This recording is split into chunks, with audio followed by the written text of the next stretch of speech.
wabarakatuh.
La ilaha illallah.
La ilaha illallah. Allahumma rabb hadhihi al-hawadith. Innal hamdalillah nahmaduhu wa nasta'inuhu wa nastaghfiruh wa na'udzu billahi min shururi anfusina wa min sayyiati a'malina. من يهد الله فلا مضل له ومن يضلل فلا هادي له أشهد أن لا إله إلا الله وأشهد أن محمدا عبده ورسوله أما بعد قال الله في القرآن الكريم أعوذ بالله من الشيطان الرجيم قل يا أيها الذين هادوا إن زعمتم أنكم أولياء لله من دون الناس فتمنوا الموت إن كنتم صادقين. Khatiman yang berbahagia, alhamdulillah kita berjumpa lagi. Ditunaikannya perintah untuk menegakkan hari-hari kita yang dari mulai kemarin kita secara pasti meninggalkan hari kemarin menjadi hari ini dan menuju hari besok. Itu adalah sunatullah kehidupan yang harus kita sikapi dengan ilmu, kita sikapi dengan pengetahuan.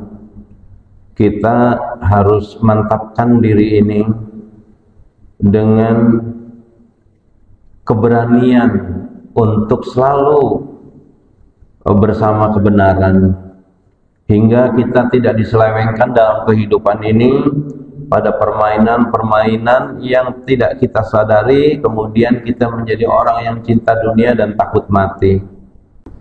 Kita walaupun jumlahnya banyak, tapi tetap saja akan menjadi tidak berarti apa-apa ketika kita memiliki apa yang Rasulullah sinyalmenkan pada kita, wala yaghzifannallahu fi qulubikumul wahn. Jadi sebuah tanya jawab bahwa kata Rasulullah, kamu itu nanti akan dikenakan apa yang disebut wahan. Para sahabat bertanya, qalu wa ma'al wahan? Rasulullah menjawab, wahan itu adalah hubud dunya wa karahiyatul maut. Dia mencintai dunia dan takut mati. Cinta dunia dan akhirnya takut mati. Makanya kalau kita setiap hari sekarang berada dalam situasi serba cukup ekonomi, sehat terus, keluarga sejahtera selalu, sandang pangan papan tidak berkekurangan, hati-hatilah bila tidak dihadiri iman di dalamnya, maka itu akan diselewengkan dan diisi dengan penyakit yang disebut takut mati. Karena kita mencintai kemapanan, mencintai kenyamanan, itu sudah sunatullahnya begitu. Maka kalau ambil sedikit saja rasa nyamannya, dia akan bingung dan marah-marah. Makanya justru setiap Jum'ah ini kita hadir, diantaranya itu memberikan suatu manfaat untuk kita lebih mengutamakan kehidupan akhirat dan mengenali bahwa dunia ini pasti akan ditinggalkan. Bal tu'thiruna hayatad dunya wal akhiratu khairu wa abqa. Tetapi kita ini sebagiannya lebih mengutamakan kehidupan dunia. Wal akhiratu khairu wa abqa. Padahal pasti kata Allah, aku yang punya nih informasinya. Padahal kehidupan akhirat itu lebih baik dan lebih kekal. Demikianlah Allah memberikan pemberitaan kepada kita, memberikan kabar-kabar yang istimewa supaya kita tepat bertindak, tepat berpikir. Makanya bagi orang yang salah berpikir saja, orang Yahudi, mereka menyangka dirinya bahwa dia adalah kekasih Allah. Tidak ada yang lebih diasihi daripada mereka. Mereka juga punya pikiran yang salah. Kalaupun kami berdosa, kami masuk neraka hanya sebentar katanya. Jadi mereka bikin tesis-tesis sendiri saja mengenai kehidupan ini. Nah, inilah kita di masjid ini selalu pada waktu tertentu, paling tidak pada tiap Jumat, itu menghidupkan budaya ilmiah, budaya ilmu. Kita itu selalu berittiba kepada Rasul. Karena setiap hari, dari mulai bangun tidur sampai kita mau bangun tidur lagi, sampai kita bangkit dari tidur, kita tidak bisa jauh dari HP, dari handphone itu. Handphone itu pusat pengendalian operasi otak pikiran kita. Maka kalau kita dioperasikan, diarahkan oleh berita informasi-informasi yang tersetting melalui sosial media, melalui pemberitaan-pemberitaan yang itu belum tentu bersesuaian dengan kebutuhan nutrisi rohani kita, maka otomatis betapa banyak anak-anak kita itu scroll up terus. Kalau mereka yang main TikTok itu nggak bisa dihindari, Pak. Buat usia, mungkin buat yang usia sekitar, ini tidak begitu menguasai.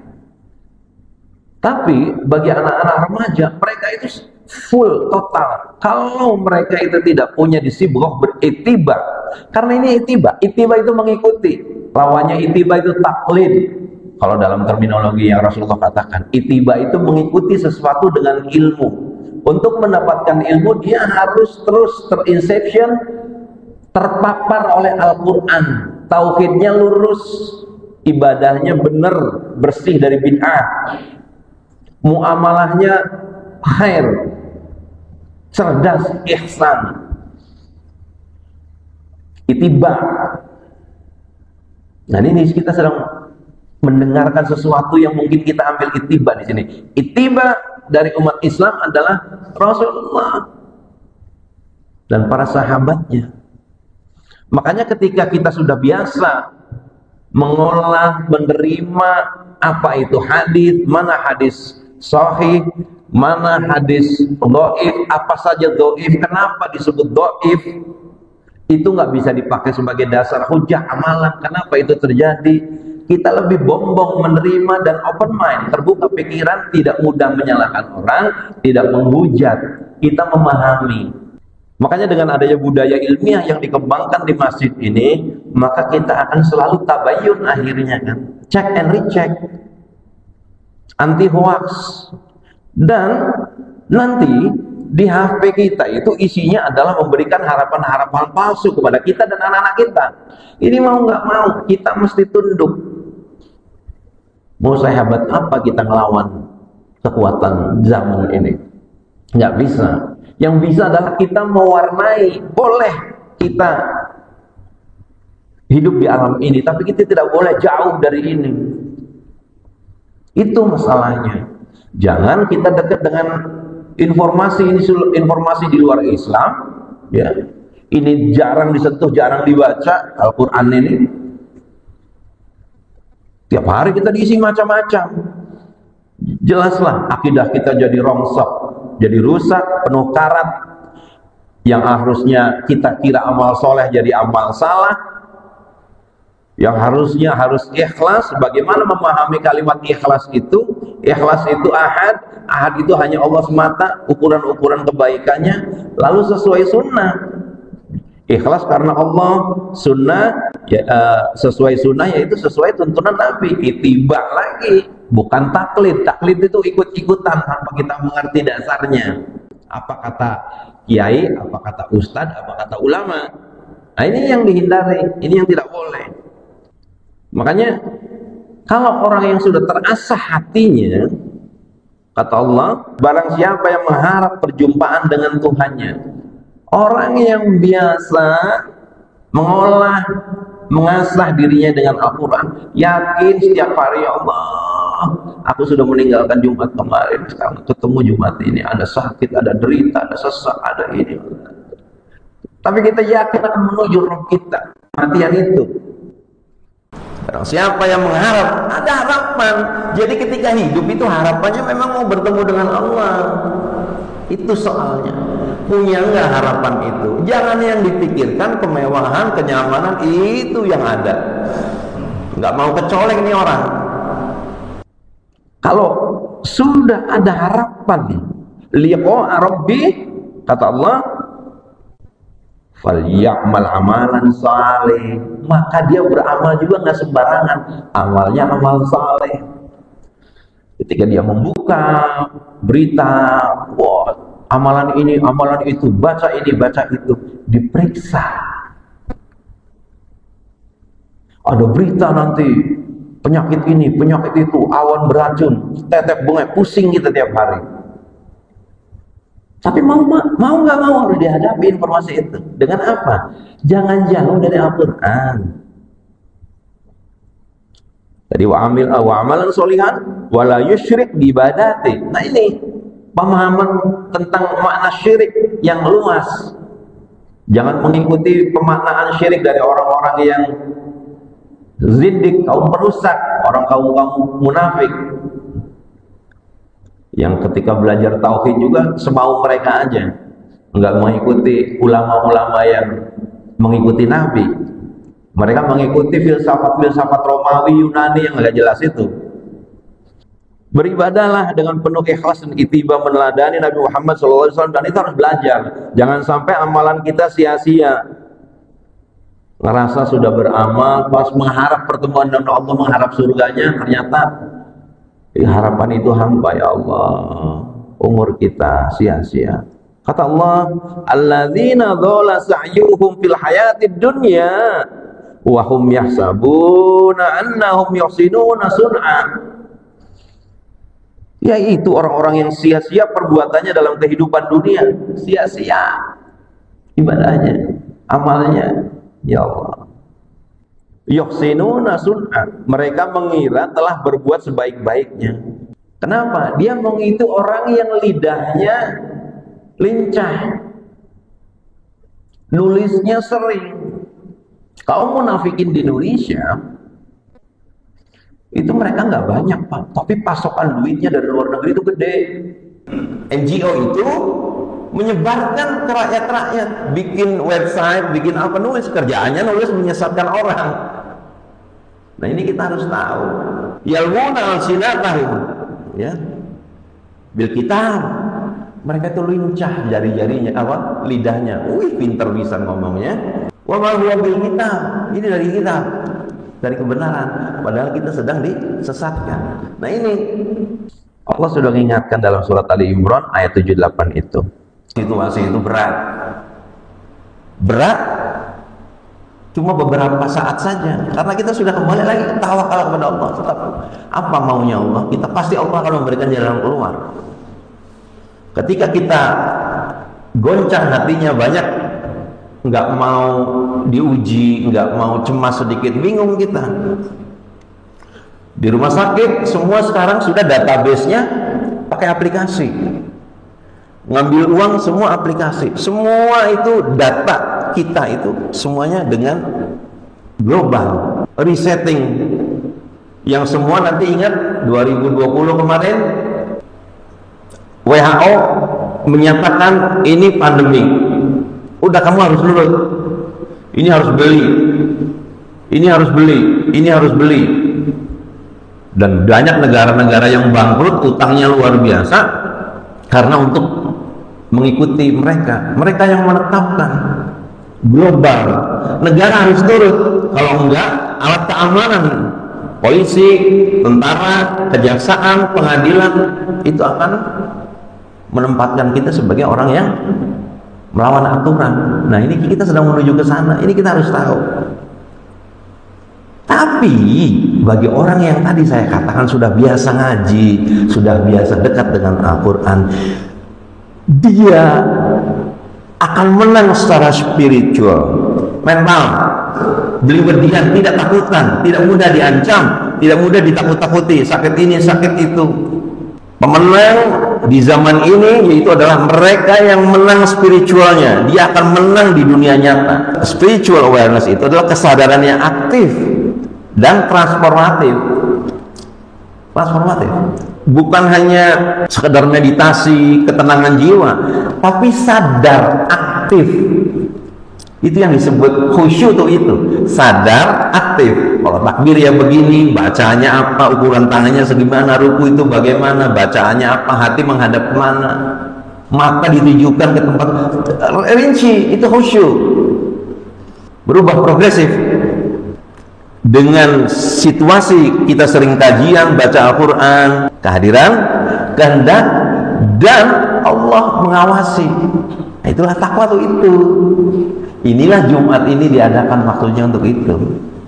Maka bukan hanya orang-orang yang beriman itu bukan hanya merasa damai, dia akan merasa diperhatikan oleh Allah, merasa terkoneksi terus, muraqabah. Gimana cerita muraqabah tapi maling di mana-mana, korupsi di mana-mana. Lalu orang yang merasa damai dengan hal-hal semacam ini, dia selalu mencari ridha Allah. Ya, taatnya secara sadar, bukan taklid. Lalu, tangguh dalam ujian. Alhamdulillahirabbil alamin arrahmanir rahim asyhadu an la ilaha illallah asyhadu anna muhammadan abduhu wa rasuluhu amma ba'd. Teman-teman yang berbahagia, alhamdulillah kita diminta oleh Allah, ya ayyuhalladzina amanu taqullaha wa qulu ma'as shalihin.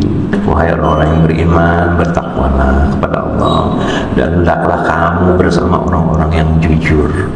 Kita insyaallah bersama orang-orang yang jujur sekarang ini, dan kita akan selalu berada pada jalan yang Allah cintai, yaitu jalannya orang yang beriman dan beramal soleh, lalu saling menyerukan kesabaran. Siapa yang menang secara spiritual, dia akan menang di dunia akhirat. Orang lain mungkin bisa kaya, punya jabatan, dikenal, viral, tapi hatinya hampa, Pak. Hatinya hampa dari Allah, maka dia hancur. Walaupun nampaknya damai, diam. Jiwa Islam itu bukan cuma diam, bukan nampak tenang, bukan, tapi dia itu aktif di dalam kesadaran khusyuk pada Allah.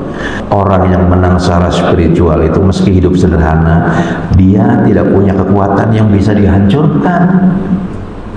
Miskin, jelek secara materi fisik, tidak mudah diarah-arahkan, tidak mudah dibebodoh. Walladzina anzala samawati sakinatan fi qulubihim mu'minin. Dialah Allah yang menurunkan ketenangan di dalam hati bagi orang-orang yang beriman. Orang-orang yang beriman, bukan orang yang berkelimpahan harta. Kita kemarin barusan tahun 23, bukan baru kemarin 23, tahun 2023 barusan menandatangani yang namanya IHR. Itu dimana semua nanti masyarakat Indonesia itu wajib mengikuti aturan protokol WHO itu, elit global itu. Nah, itu urusan makin suatu saat nanti akan kita bahas, itu akan panjang lebar lagi, di mana nanti LGBT, kemudian perkawinan sejenis, kemudian macam-macam aturan-aturan yang akan memaksa kita, yang kalau kita nolak alat negara turun karena sudah diratifikasi. Nah, ini yang kita harus tahu, situasi berperangnya antara hak dan batil sampai kiamat itu tidak akan pray. Jadi kita nggak boleh pray dari Al-Quran yang mengabarkan posisi di mana kita berada di yang hak itu. Maka ditakut-takutinya kita dengan fear fabricated, ketakutan rekayasa. Negara dibayangi ancaman opini global, embargo, tekanan ekonomi, sanksi diplomatik, macam-macam, takut dikucilkan, takut melanggar HAM, ini tetek bengek. Akhirnya itulah akibatnya orang yang cinta dunia dan takut mati, banyak rasa takut. Itu saja yang bisa disampaikan. Mudah-mudahan apa yang singkat ini bisa memberikan suatu izzah kepada kita, sebuah kesadaran, suatu spiritual awareness, sebuah kesadaran spiritual bahwa Allah lah yang akan menjaga kita, mengawasi kita, dan selalu menolong kita dalam keadaan apapun selama kita beriman dan bertakwa. Rabbana atina fid dunya hasanah wa fil akhirati hasanah wa qina adzabannar. Assalamualaikum warahmatullahi wabarakatuh.